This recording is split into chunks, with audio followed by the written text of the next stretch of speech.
사람과 함께 하시고 사람을 위해 예수님을 보내어 사랑을 깨닫게 하시고 지금도 우리 곁에서 유료해 주시는 하나님 아버지께 감사와 찬송을 드립니다.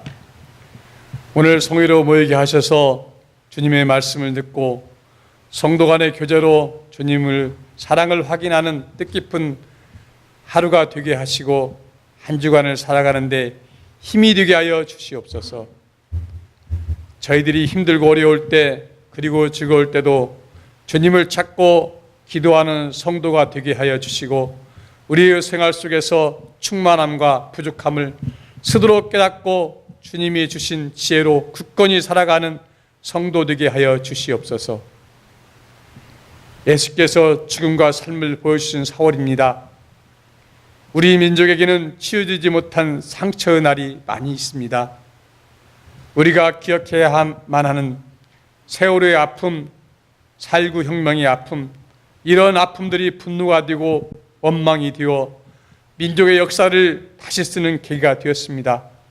사랑의 주님, 지금도 살아있는 육신의 몸으로 돌아온 것도 아니지만 가슴에 묻은 아이들, 가족들 시신이라도 보고 싶다는 유가족들과 기도하는 모든 사람들의 기도에 응답하여 주시옵소서.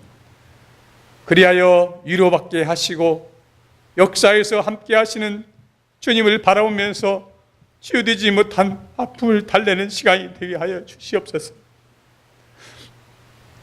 그리하여 위로받게 하시고 역사 속에 함께 하시는 주님을 바라보면서 치유되지 못한 아픔을 달래는 시간들 되게 하여 주시옵소서.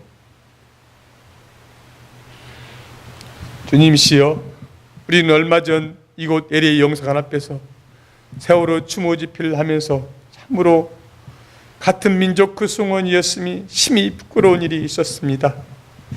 태극기와 성조기를 들고 기억하고 추모하는 자리에서 귀신은 물러가라, 빨갱이는 물러가라, 군가로 앰프로 큰 소리 나게 하면서 예수님을 입술로 부르짖는 자들을 같은 민족, 주여 어떻게 용서하고 화평해야 합니까?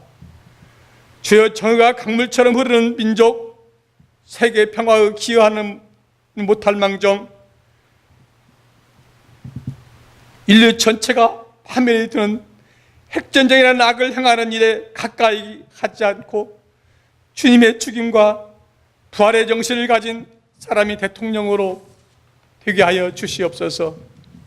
주님이시여, 우리의 생활에서 주님과 함께하는 신앙이 되게 하시고 작은 꽃망울들이 펴오를 때마다 아픔과 아름다움을 나는 사람이 되어 사랑을 실천하고 함께 기도하는 평화의 교회 성도가 되게 하여 주시옵소서. 오늘 또 귀하신 말씀으로 설교하실 목사님께 주님의 은총이 함께 하시고 주님의 말씀으로 한 주간의 삶이 주님의 성령의 인도함을 받는 시간이 되어 축복과 은혜로 충만한 한 주간이 되도록 하여 주시옵소서. 우리의 시작과 끝이 주님의 것임을 고백하오니 주께서 인도하여 아픈 성도에게는 위로 축복이, 고통받는 성도에게는 죄의 은총이, 즐거움을 가진 자에게는 더 큰 축복이 함께하는 한 주간이 되게 하여 주시옵소서. 주님께 찬양으로 경배드리는 성가대와 자라나는 2세들을 위한 교육에 힘쓰는 부목사님 가족과 선생님들께 주님의 축복을 우리 모두 기원하오니 주님께서 축복하여 주시옵소서. 우리 각 성도들 이 기도할 때마다 응답받는 시간이 되게 하여 주시고 성령의 인도하심을 믿고 따르는 주님의 성도 되게 하여 주시옵소서. 우리를 사랑을 품고 함께하여 주시는 예수님의 이름으로 기도드립니다. 아멘. 교동문으로 읽었던 고린도전서 13장, 우리가 흔히 사랑장으로 분류하는 그런 장입니다. 마지막 세 절은 바로 그 중에 여러 가지로 이야기를 하면서 결론적으로 믿음, 소망, 사랑 이 세 가지는 항상 있을 것인데 그 중에 제일은 사랑이라고 얘기를 합니다. 이 말은 아주 쉽고 또 우리가 이해하기 편한 그런 말이지만 동시에 또 신학적인 해석도 아주 다양한 구절이기도 합니다. 믿음, 소망, 사랑 다 중요한 것인데 왜 특별히 사랑이 그 중에 최고라고 하였을까?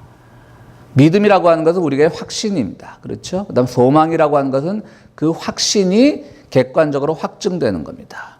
예를 들어서 우리가 구원을 받는다라는 것을 믿으면 내 믿음이지만 그것이 나중에 정말 구원의 상태가 우리가 신학적으로 뭐라고 정확하게 말할 수 없지만 그것이 나중에 확증됐을 때 우리의 소망이 이루어지는 것입니다.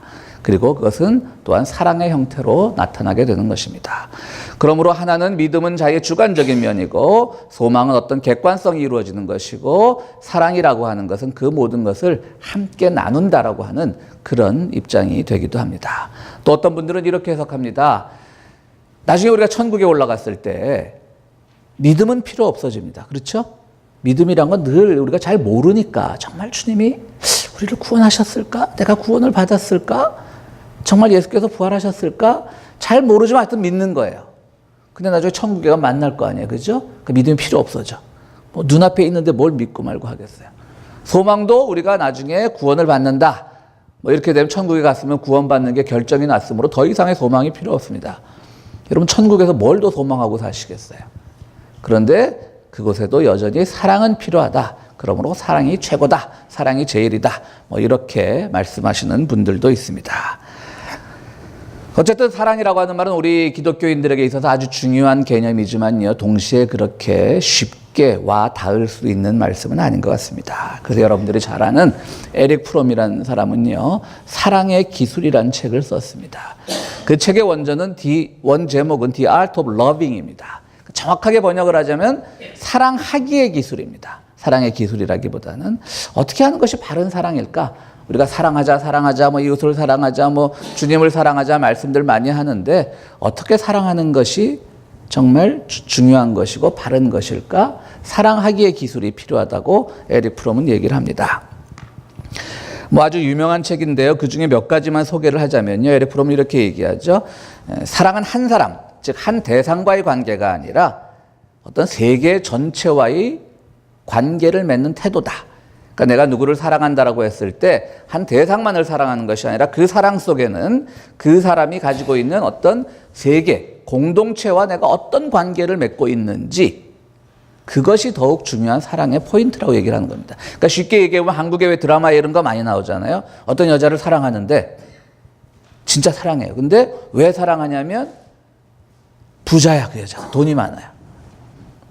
그럼 그 사랑은 어떤 것이죠? 그 사람이 맺는 공동체와의 관계를 맺는 태도는 뭐냐면 이 사람은 그냥 물질적인 사람인 거예요. 그렇기 때문에 그 사랑도 진실할 수가 없는 거예요. 자기는 아무리 입에 발린 소리로 정말 나는 당신을 사랑한다고 말할지언정 그 사랑은 공동체의 관계에서 이미 물질이 앞장서고 있기 때문에 바른 사랑이라고 볼 수가 없는 것입니다. 그렇습니다. 뭐 에릭 프롬이 사랑이란 세계와 관계 맺는 태도다.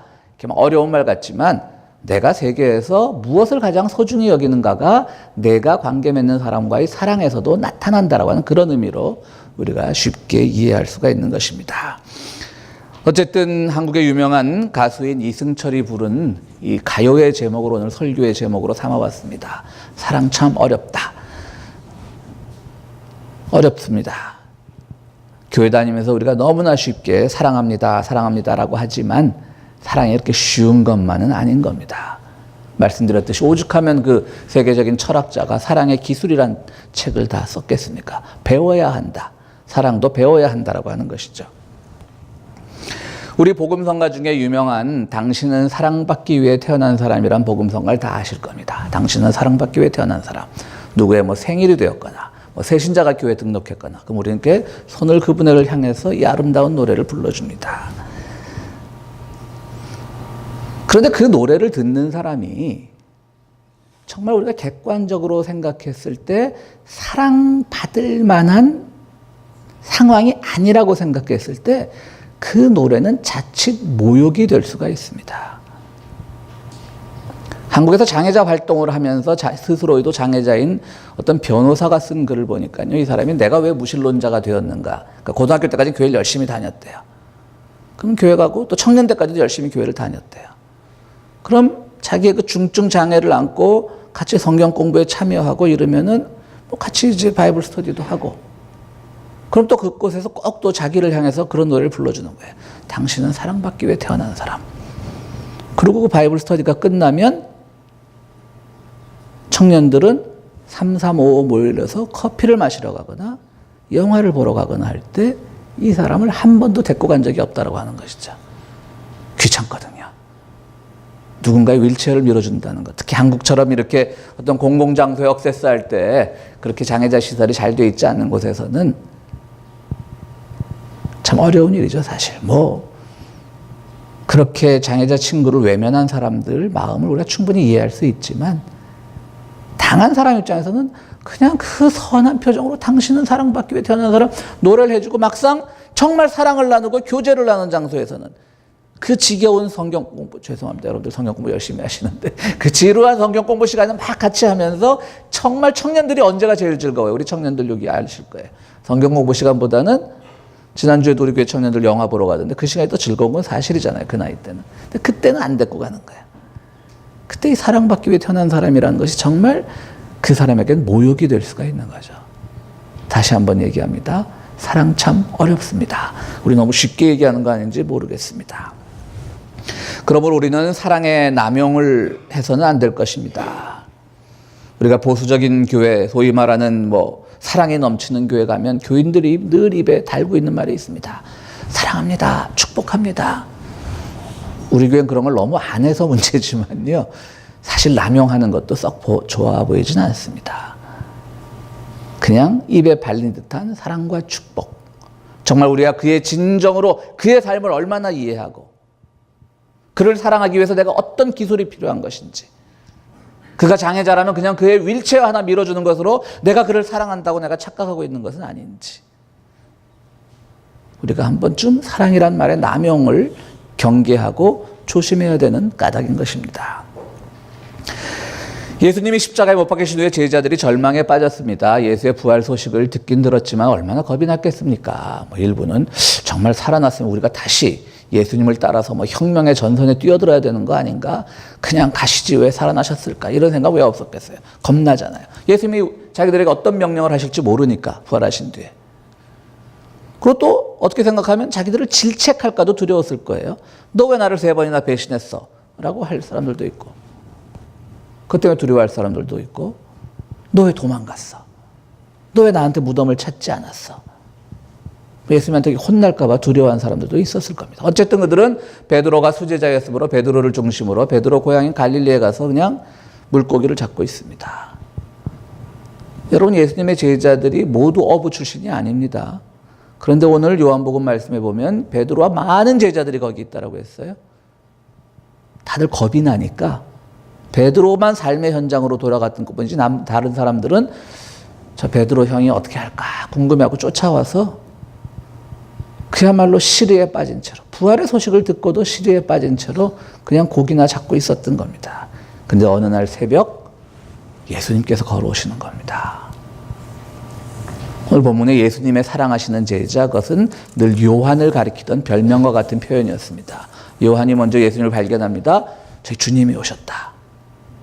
그러니까 베드로는 놀래가지고 그냥 배에서 뛰어내려갔고 그냥 옷을 그냥 막 걸치고 예수님께 철벅철벅 달려옵니다. 그런데 나머지 제자들은 두려워서 고기잡이를 계속합니다. 보고도 못 본 척하는 거죠. 앞으로 그들에게 일어날 상황이 두려웠던 겁니다. 도대체 저분이 우리에게 어떤 말씀을 하실까? 우리가 감당하기 어려운 새로운 사명을 주실까? 아니면 감당하기 어려운 옛일을 질책을 하실까? 얼마나 두려웠겠어요. 모른 척하고 고기 잡는 거죠. 외면하고. 그런 점에서는 베드로가 배신도 했지만 상당히 또 의리도 있는 사람이었습니다. 어쨌든 베드로와 제자들이 예수님과 함께 모였습니다. 새벽녘 추우니까 아마 물가에는 숯불이 피워져 있었고 거기에는 요기를 위한 빵도 있었을 겁니다.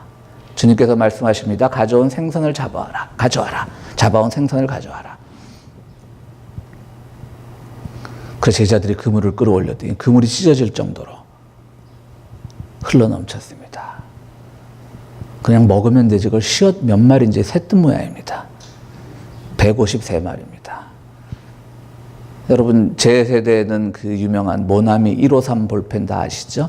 그분이 그 기독교인이라 이 153이라고 하는 걸 붙였습니다. 볼펜의 브랜드로. 이 153이라는 것도 그 참 신학적으로 이게 그냥 의미 없는 숫자라고 하는 주장을 하는 분들도 있고요. 여기서 의미를 찾아내는 주장들도 있습니다.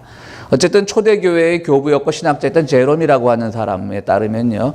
이 153이라는 숫자를 어떻게 해석을 하냐면 당시에는 뭐 생물도감, 뭐 자연도감 이런 게 없었을 거 아니에요. 그러니까는 그 당시 사람들은 모든 세상의 생물의 종류가 153가지로 알았다고 하는 겁니다. 그래서 성서의 기록자는 이 내용을 가지고 아마도 이 생선이 가득하게 잡혔다라고 하는 것은 제자들에게 줄 세상의 모든 것들을 다 감당하라고 하는 그런 의미로 153이라는 것을 썼다고 제롬은 주장하기도 하고요. 또 한편은 이런 주장도 있습니다.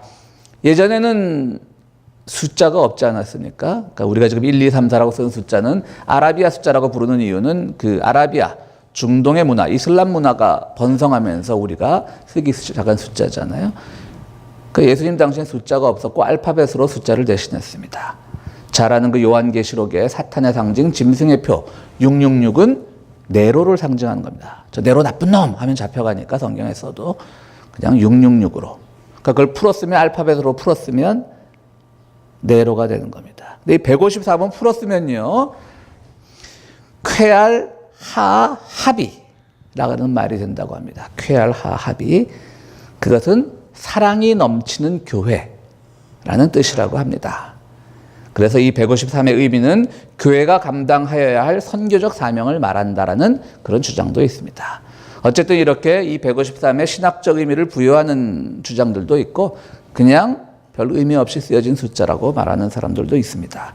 어쨌든 이 153마리 속에서 어쨌든 주님께서는 이 성서의 기자를 통해서 우리에게 말씀하시고자 하는 것은 제자들이 받은 어떤 물질의 축복, 그러나 거기서 그치지 말고 그것은 선교적 사명으로 나가야 된다는 것을 우리에게 말씀하시는 거죠.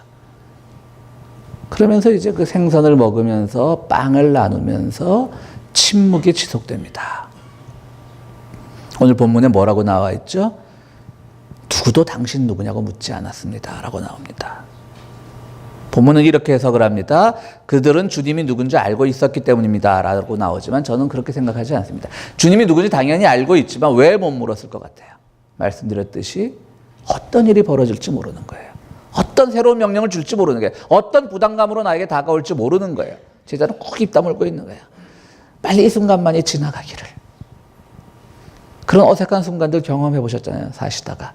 뭐 특별히 나쁜 사람과 마주하고 있는 것도 아닌데 뭐 정말 내가 존경하던 사람하고 마주했을 때 그때도 빨리 이 순간이 빨리 갔으면 할 때도 있잖아요. 내가 평소 존경하는데 저분의 입에서 어떤 잔소리가 나올까? 덕담이란 말로 인해서 얼마나 나를 힘들게 할까? 뭐 그런 묘한 분위기가 지금 여기서 기류가 형성이 되고 있는 겁니다. 그때 주님의 질문이 베드로를 향해 던져지게 됩니다. 우리가 잘 아는 네가 나를 사랑하느냐라고 하는 3번의 질문입니다. 예수님께서는 베드로 향해 질문을 합니다. 베드로야, 네가 나를 사랑하느냐? 예, 사랑합니다. 그럼 양떼를 먹여라.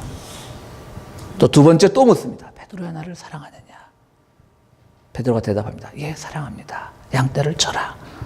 3번째 또 묻습니다. 베드로야, 내가 나를 사랑하느냐? 그 본문에 뭐라고 나와 있죠? 베드로가 무서워했다라고 했어요. 아, 이분이 정말 나를 미워하는구나. 이 쉬운 질문을 3번이나 던지고. 물론 이것은 신학적으로 대칭구조입니다. 베드로가 3번을 부인했기 때문에 3번을 물으신 겁니다. 십자가에 달리기 전에 3번을 부인했고 3번을 물으신 거죠. 그러나 베드로가 이게 대칭구조라는 걸 알았겠어요? 한 2000년 뒤에 신학자들이 발견한 건데 그러니까 베드로는 두려운 겁니다. 왜 자꾸 물으실까? 주님 아시지 않습니까? 내가 주님을 사랑하는 줄. 내 양떼를 먹여라고 이렇게 얘기를 합니다. 교회를 오래 다녀보신 분들 중에는 이 본문을 가지고 설교를 들으시면서 이런 종류의 설교를 들으신 적이 있을 줄로 압니다. 여기서 나를 사랑하냐고 할 때 헬라어로 다른 단어가 쓰이고 있습니다. 첫 번째, 2번째 질문은 헬라어로 쓰면 베드로야, 네가 나를 필레오 하느냐? 그러니까 우리가 필레오란 건 필로소피, 그러니까 어떤 지혜를 사랑하는, 어떤 대상을 사랑하는 그럴 때 사용되는 헬라어입니다. 네가 나를 필레오 하느냐. 세 번째 물을 때는 네가 나를 아가페오 하느냐. 그러니까 네가 나를 하나님의 사랑처럼 절대적인 사랑을 하느냐. 비교급의 사랑이 아니라 절대적인 사랑을 하느냐. 그래서 주님이 베드로가 예, 나는 주님을 아가페합니다라는 그 대답을 기다리기까지 세 번이나 물었다라고 하는 그 헬라어를 분석하는 설교를 한 번쯤은 다 들으셨을 줄로 기억이 납니다. 이것은 한국교회의 전형적인 잘못된 설교 중에 하나입니다. 제가 이번 설교를 준비하면서 나도 이런 설교를 한 적이 없는가 했더니 분명히 한 적은 있는데 우리 교회에서 한 적은 없더라고요. 예전에 한국서 목회할 때 딱 한 번 했던 것 같습니다. 뭐 지나고 나서 그것이 잘못된 설교란 걸 알았던 것이죠. 이건 그냥 어떤 필레오와 아가페를 구별하는 예수님의 질문이 아닙니다. 일단 제일 중요한 건 예수님은 헬라어를 몰랐습니다. 예수님이 쓰신 언어는 아람어입니다. 후대 성서의 기록자들이 이걸 헬라어로 기록을 한 것이죠. 물론 우리가 성경을 설교를 하면서 원어를 분석하는 일도 있지만 굉장히 그때 조심해야 됩니다. 그러니까 이거는 필레오, 필로소피 할 때 그 필레오와 하나님의 사랑 아가페를 나누는 그 세 번의 질문이 아닙니다. 전혀 그것과는 상관이 없는 질문이고요. 그렇다면 주님께서 이 왜 쉬운 질문을 세 번이나 하셨을까? 여기서 다시 설교 앞에서 말씀드렸던 에릭 프롬의 얘기로 돌아갑니다. 사랑이라고 하는 것은 어떤 한 대상을 바라보는 것이 사랑이 아닙니다. 주님은 지금 네가 나를 사랑하냐 했을 때 베드로로 하여금 어떤 대답을 기대하셨을까요? 세계와 관계 맺는 방법이라고 그랬잖아요. 사랑이란 건. 주님은 지금 네가 나를 정말 사랑한다면 네가 해야 될 일은 지금 내가 주님을 향해서 사랑합니다라고 고백하는 것이 아니라 이제는 사회와 공동체와 양떼라고 하는 그 익명의 다수의 그 예수님의 제자들을 향해서 네가 해야 할 일을 찾아야 된다는 것을 그 대답을 듣기를 원하셨던 거죠. 근데 베드로는 뭐 이 아침에 갑자기 나타난 것도 두려운데 네가 나를 사랑하냐? 저 주님 사랑하죠. 사랑하냐? 사랑하죠. 첫 번째도 양떼를 먹여라. 두 번째 양떼를 쳐라. 또 세 번째 양떼를 먹여라. 계속 주님께서는 첫 번째, 두 번째 이 질문을 하시면서 답을 주시는데 베드로는 잘 알아듣지 못하는 겁니다. 아마 이것이 4번, 5번, 6번 지속됐을지도 모릅니다.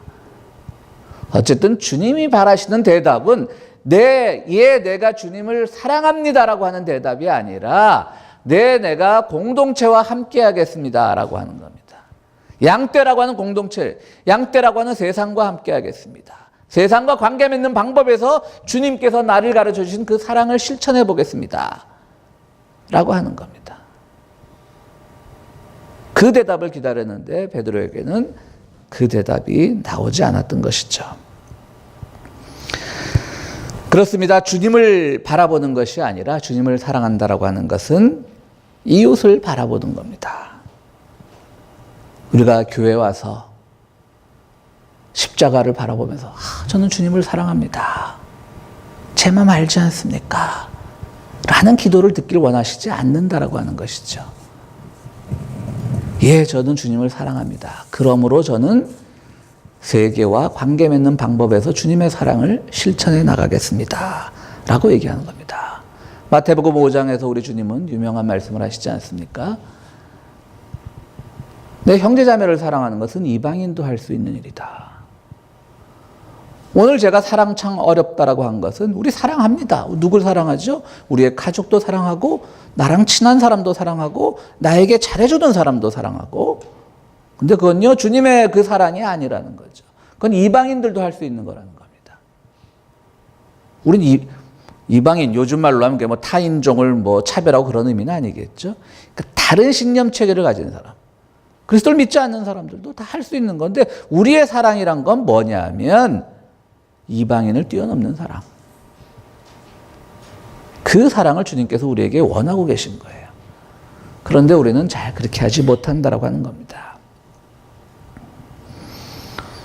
오늘 주보 뒷면에 목회 서신에 제가 이 술 얘기를 넣었습니다. 술 얘기. 보셨어요, 다들?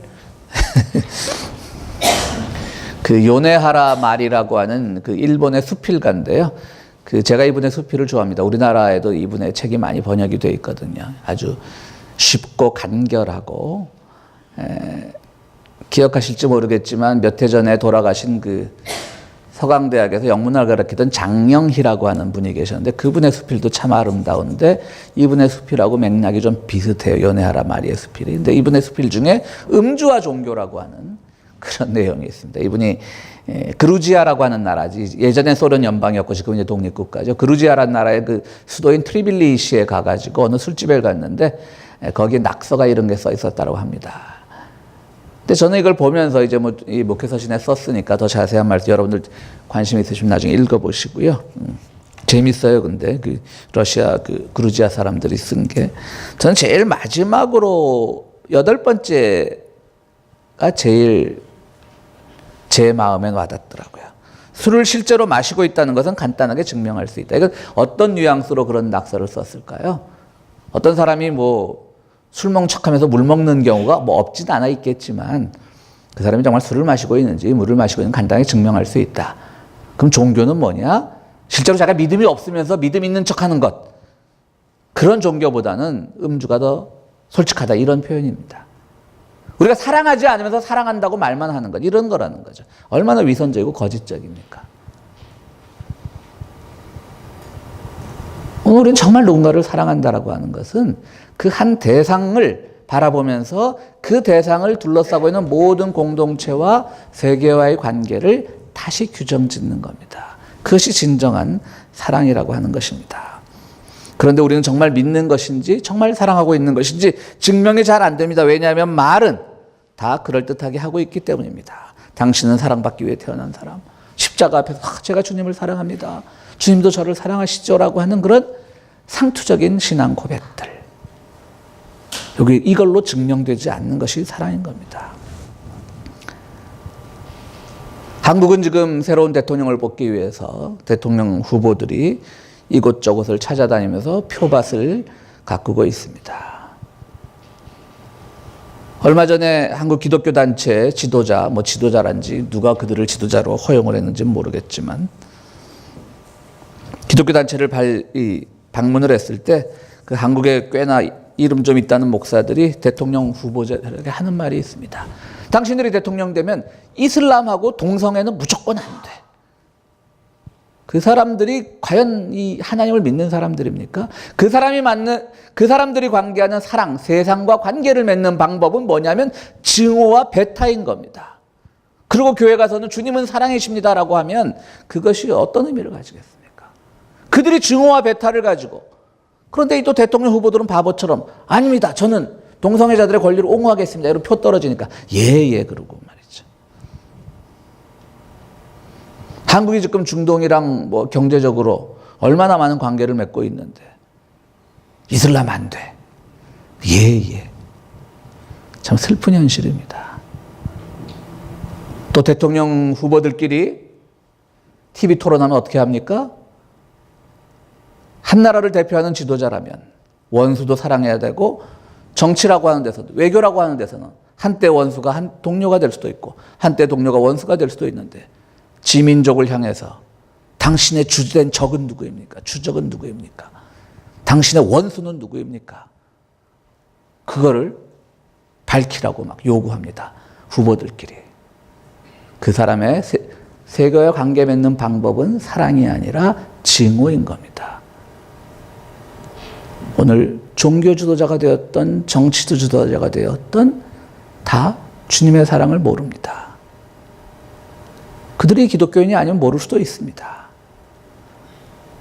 그러나 적어도 기독교인들이라면 그들의 언서를 통해서 그들이 말하는 그 논리를 통해서 그들이 정말 주님의 사랑에 조금이라도 다가갈 수 있는 사람인지 아닌지를 분간하는 그들이 설사 교회 지도자라 할지라도 분간하는 지혜를 가져야 되는 것입니다. 그런 점에서 사랑은 참 어렵습니다. 부활 이전의 제자들은 어쩌면 주님으로부터 정의를 발견했을지도 모릅니다. 저 예루살렘의 저 기득권 세력들을 다 꺾고 우리가 뭔가를 이루자.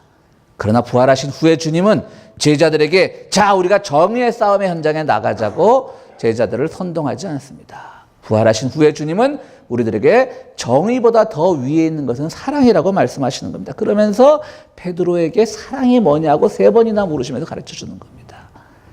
나를 사랑한다는 말은 고백하지 않아도 돼. 굳이. 그가 3번을 물으신 거예요. 정말 나를 사랑한다면 양떼를 먹여. 공동체를 향하여 나가. 세계를 향해 나가. 그들과 함께 웃고 함께 울고 함께 돌보고 함께 나누는 삶을 살아. 그것이 나를 사랑하는 거야 라고 지금 베드로에게 말씀을 하고 계신 겁니다. 부활 이후에 주님은 우리들에게 사랑의 화두를 던져주고 계십니다. 입으로 주여 주여 하면 사랑을 확보하는 것이 아닙니다. 그런 점에서 사랑은 참 어렵습니다. 어떻게 여러분들 사랑하시겠습니까? 정말 기도의 제목입니다.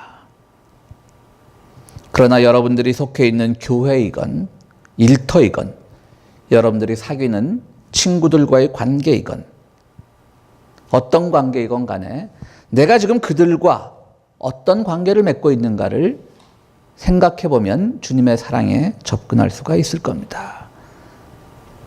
교회, 일터, 가정, 사회, 공동체에서 많이 만나는 사람들과의 관계가 어떤 관계 속에서, 어떤 기초 속에서 이루어지고 있을까? 나는 그들을 나의 이득을 위하여 이용하고 있는가? 아니면 나보다 좀 못하다고 생각하면 그들을 무시하고 있는가?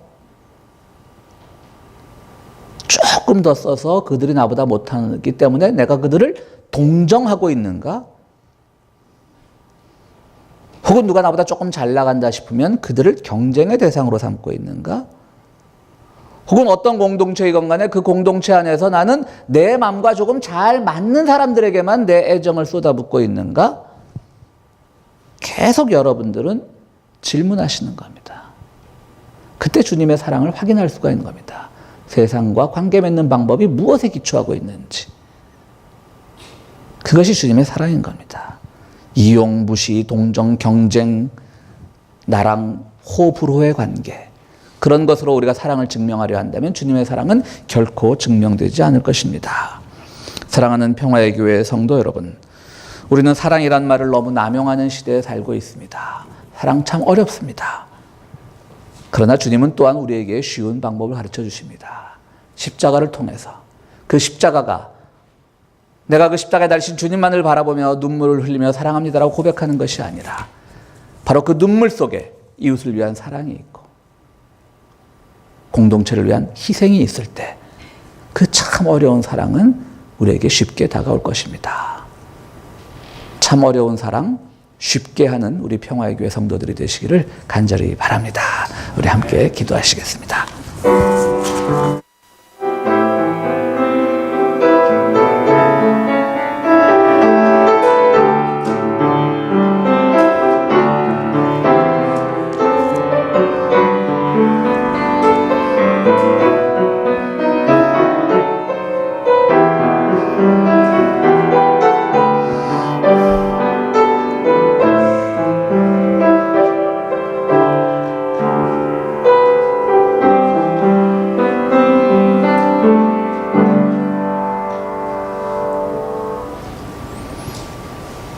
우리에게 늘 사랑을 가르쳐 주신 주님,